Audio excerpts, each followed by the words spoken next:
Assalamualaikum warahmatullahi wabarakatuh. Halo teman-teman. Kalau kita ngomongin negara maju, biasanya yang ada di pikiran kita cuma teknologinya, ekonominya, atau cuma gaya hidupnya aja. Tapi sebenarnya ada satu hal pondasi utama yang bikin negara maju loh. Apa ya? Yaitu administrasi negaranya, teman-teman. Di video kali ini, kita akan membahas lebih dalam tentang bagaimana sistem administrasi Prancis berkembang, apa saja ciri khasnya, dan kenapa itu bisa bikin negara mereka maju. Dan yang paling penting, apa sih yang bisa Indonesia pelajari dari negara Prancis? Nah, yang pertama nih, administrasi di Perancis punya satu ciri khas utama, yaitu kuat, terstruktur, dan disiplin. Sistemnya dibangun dengan hierarki yang jelas, pembagian tugas yang tegas, dan kontrol yang kuat dari pusat. Artinya, setiap kebijakan itu tidak berjalan sendiri-sendiri, tapi saling terhubung. Ini penting dalam administrasi pembangunan, karena kalau sistemnya rapi, maka program pembangunan bisa berjalan konsisten dan tidak tumpang tindih. Nah, yang kedua adalah sistem merit dan kualitas SDM. Salah satu kunci terbesar Prancis adalah kualitas aparatur negaranya.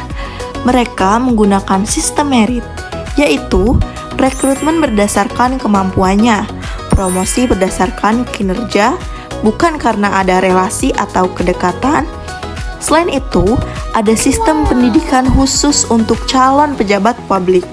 Artinya, birokrasi diisi oleh orang-orang yang paham administrasi, punya analisis kuat, dan terlatih dalam pengambilan keputusan.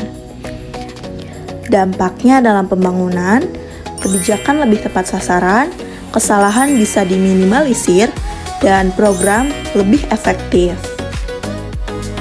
Nah, yang ketiga, ada administrasi berbasis hukum. Prancis juga dikenal sebagai negara dengan administrasi yang sangat legalistik.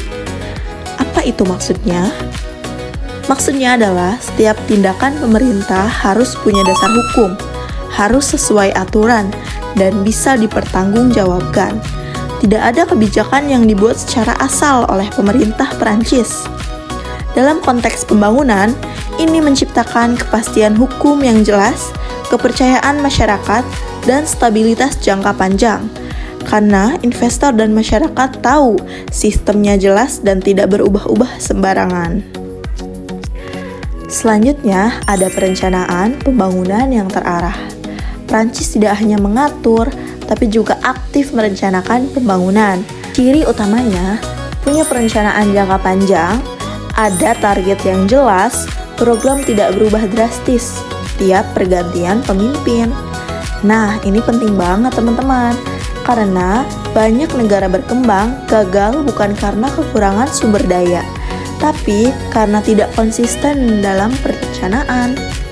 Di Prancis, pembangunan itu berkelanjutan, terukur, dan punya arah yang jelas. Yang selanjutnya ada reformasi, yang berisi efisiensi dan desentralisasi. Meskipun awalnya sangat terpusat, Prancis juga melakukan reformasi. Administrasinya sekarang lebih efisien, lebih transparan, dan sebagian kewenangan diberikan ke daerah. Kenapa ini penting juga teman-teman? Karena pembangunan tidak bisa selalu diseragamkan. Setiap daerah punya kebutuhan yang berbeda. Jadi, sistem modern itu bukan hanya kuat, tapi juga fleksibel dan adaptif. Nah, dari semua informasi yang saya jelaskan tentang mengapa sih negara Prancis bisa maju, apa yang bisa dipelajari oleh Indonesia?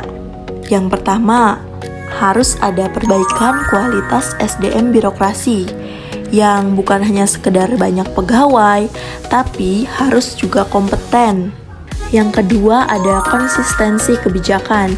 Program pembangunan jangan sering berubah-ubah walaupun pemimpinnya berubah-ubah. Yang ketiga ada penegakan hukum yang tegas. Tanpa penegakan hukum yang tegas, sistem tidak akan dipercaya oleh investor dan masyarakat. Yang keempat ada penyederhanaan birokrasi, yaitu pelayanan harus cepat dan efisien, tidak bertele-tele, dan tidak menyulitkan masyarakat. Yang terakhir, ada keseimbangan pusat dan daerah. Tidak terlalu sentralistik, tapi juga tidak lepas kontrol. Nah, kalau ini bisa diterapkan, maka pembangunan Indonesia akan lebih stabil, lebih efektif, dan lebih berkelanjutan. Jadi, kesimpulannya, kemajuan Prancis bukan hanya tentang ekonominya, teknologinya, tapi karena mereka punya administrasi yang kuat, profesional, dan konsisten. Dan ini jadi bukti bahwa administrasi yang baik adalah kunci utama negara maju. Terima kasih sudah menonton. Jangan lupa like, comment, and subscribe. Bye-bye. Wassalamualaikum warahmatullahi wabarakatuh.